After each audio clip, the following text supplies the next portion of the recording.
شرحنا المرة اللي فاتت فرق الدرجات وازاي بنستخدم الدرجات الغامقة والوسط والفاتحة وازاي بنعمل التدريج وازاي بنظهر الأشكال. ده كان في الدرس الأول. النهاردة هنتكلم عن حاجة مهمة جدا وهي الأشكال الهندسية.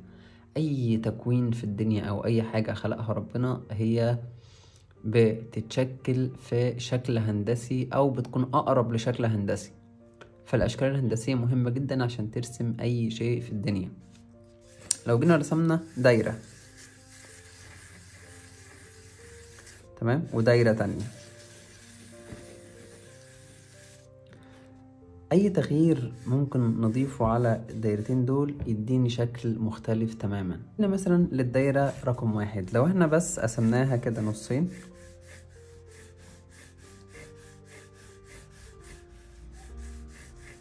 وعملنا دايرة كمان، هنعرف نكون العين دي. بؤبؤة العين أو عدسة العين بتكون على شكل دائري، إن العين بيكون على شكل دائري. الإضاءة، ونبدأ نقفل العين يمين وشمال.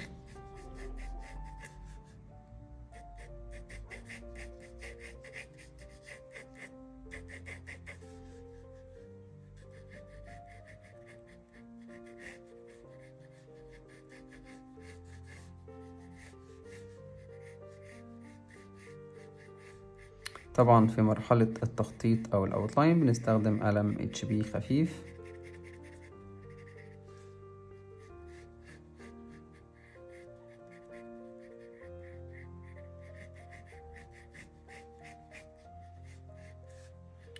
وبعدها نحدد منبت الرموش، نرسم الجفن اللي تحت.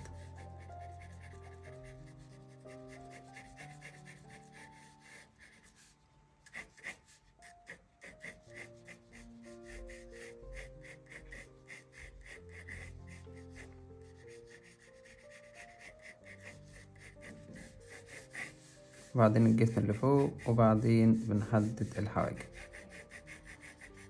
فالشكل الأساسي كان عندنا دايرة، ولكن احنا بدأنا نغير فيه بعض التفاصيل فيديني شكل معين. تمام، ده الاوتلاين بتاع العين. طب تعالوا نشوف الدايرة التانية هنعمل فيها ايه. لو جينا بس رسمنا فوقيها دايرة صغيرة تاني، جينا عملنا بالشكل ده كده، وصلناهم،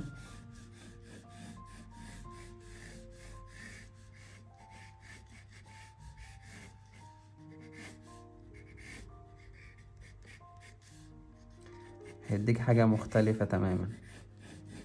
فالدايرة بتدخل في تكوين أشياء كتير جدا، سواء طبيعة صامتة، سواء أجزاء في البورتريه أو غيره.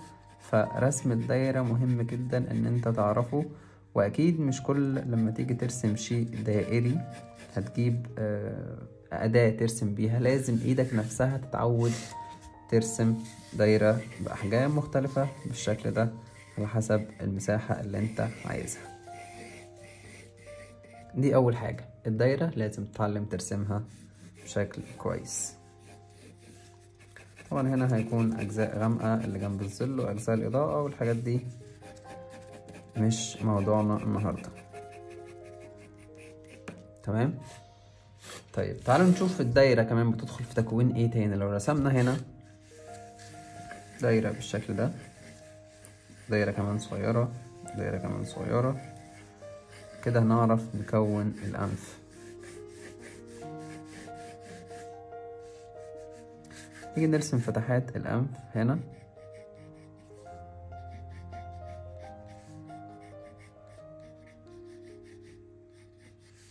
والجزء ده بيكون إضاءة والجزء اللي فوق بيكون إضاءة.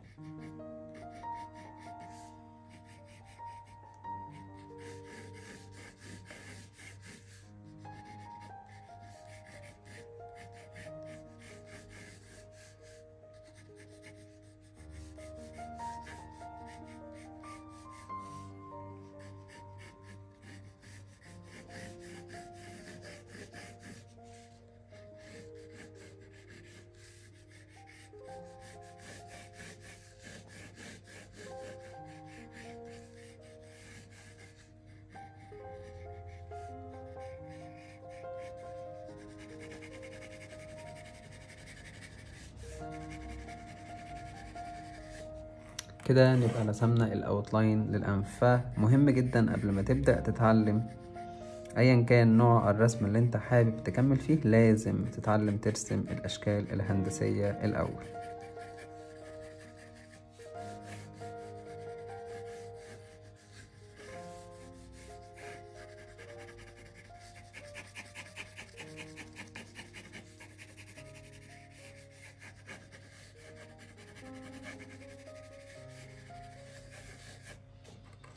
تمام.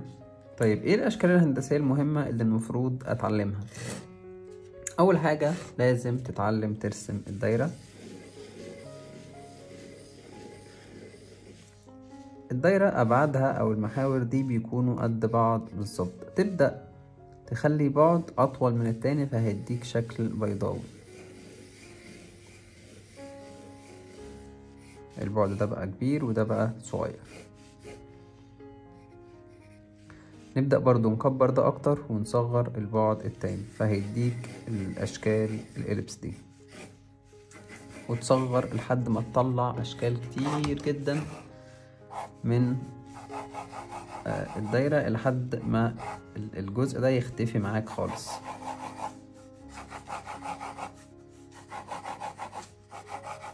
طيب ايه لازمة الاجزاء دي؟ الاجزاء دي بتدخل في تكوين اي شيء اسطواني، وده مهم جدا في الستيل لايف وفي رسم القلل والازايز والعناصر عموما.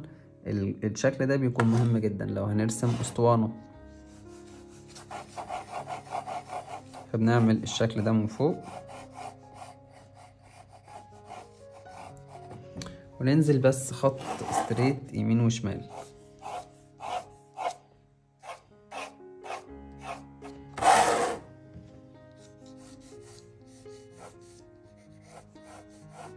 كده بيديك شكل اسطواني. طب ايه لازمة اصلا الشكل الاسطواني؟ الشكل الاسطواني لو عملنا هنا بس حواف بسيطة قوي،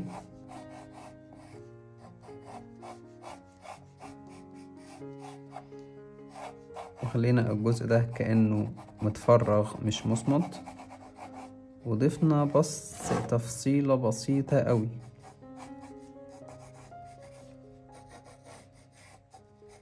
بالشكل ده هيتحول لكوباية، طبعا مع اضافة التظليل اللي احنا اتكلمنا عنه المرة اللي فاتت. النهاردة موضوعنا مش التظليل، النهاردة موضوعنا ازاي نكون الرسومات. تمام. نفس الشكل الاسطواني ممكن نزود عليه تفاصيل معينة كده.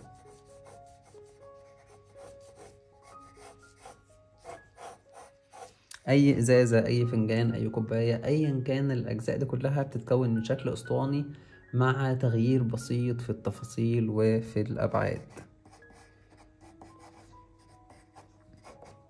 فاول حاجة هنتعلم ازاي نرسم دايرة، وبعدين نبدأ نطلع الاشكال دي، نتعلم ازاي نرسم اسطوانة، نبدأ نحول الاسطوانة دي لاشكال مختلفة.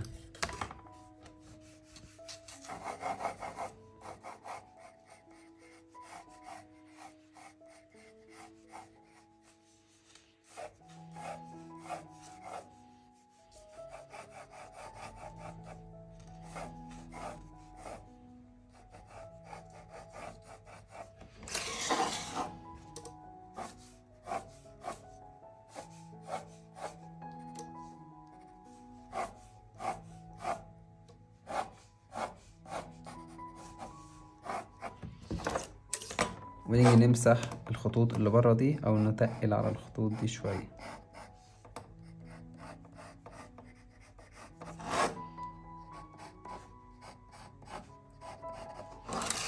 فهيدينا شكل تالت او رابع من الاسطوانة. فالاسطوانة ممكن تكون منها مجموعة اشكال ملهاش حدود. لو انت مش عارف تكون الشكل الاساسي بتاع الاسطوانة فهتبدأ ترسم الشكل ده، هتبدأ من هنا وتبدأ تمشي، فعمرك ما هتجمع الشكل مبني هندسيا بشكل كويس. كده عرفنا قد ايه اهمية الاشكال الهندسية. تعالوا بقى نظلل شوية في اجزاء البورتريه.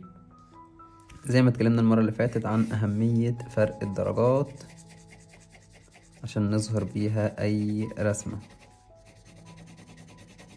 لو الدرجات المختلفة دي مش موجودة في الرسمة فهي عبارة عن خطوط زي ما انتم شايفين قدامكم، سواء اي شكل من دول مفيهوش تظليل، عبارة عن خطوط بس. لكن لو بدأنا نظلل ونغمق اماكن ونخلي اماكن فاتحة، هتبدأ الرسمة تظهر معانا.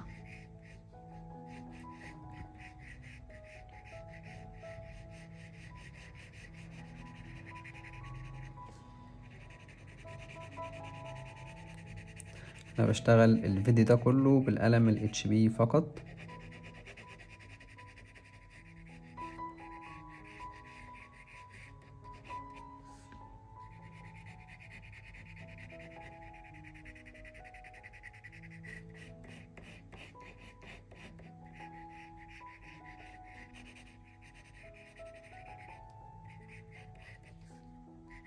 غمقنا الجزء اللي فوق اللي بيكون عند الرموش، غمقنا أماكن في البقبقة، غمقنا من العين، سيبنا إضاءة نشتغل في المدمع، نخلي فيه إضاءات أو أجزاء فاتحة، ندي العين طبقة خفيفة خالص من جوه.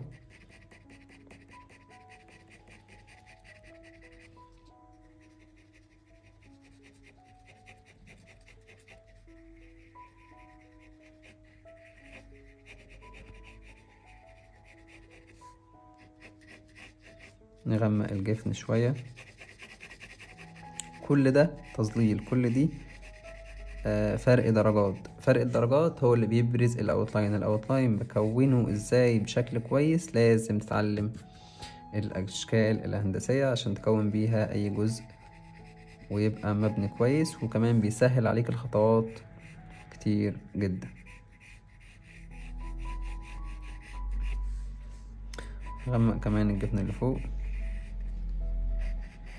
بنرسم دلوقتي بنحاول بس نبين قد ايه التظليل مهم، وقد ايه الاشكال الهندسية مهمة بأبسط رسومات. طبعا في تفاصيل كتير احنا مش عاملينها عشان ما تهمناش في حاجة دلوقتي.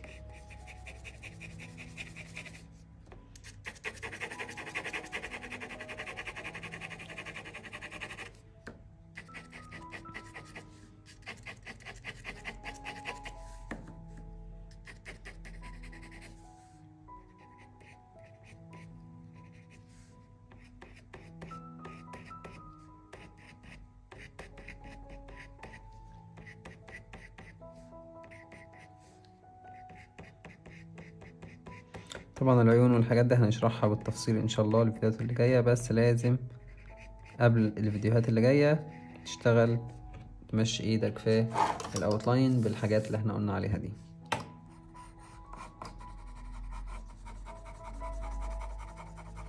واتعود ترسم كل فترة سكتشات بسرعة زي اللي انا بعملها دي، مش شرط تحدد فيها اي تفاصيل. سكتشات حرفيا بتغير مستواك بشكل كبير قوي، هي اللي بتساعدك ان انت تتحسن، عشان بيبقى فيها تحدي لنفسك ان انت بترسم الرسمة في وقت قليل جدا، وكمان بتحاول مستخدمش ادوات كتير في الرسمة.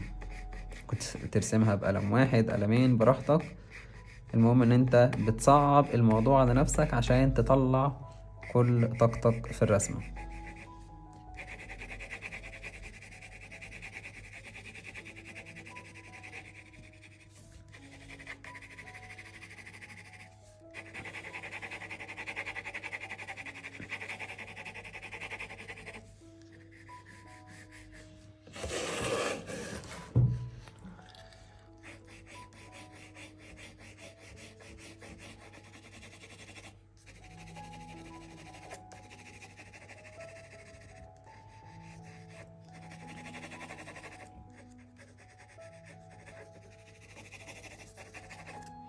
زي ما قلنا المرة اللي فاتت، الأجزاء اللي عايزها تبقى غامقة بتمسك القلم بشكل عمودي وتضغط عليه شوية، هيبدأ يديك درجات غامقة. الأجزاء الفاتحة تمسك القلم من بعيد وتبدأ تشتغل كده، هيبدأ يديك درجات فاتحة جدا.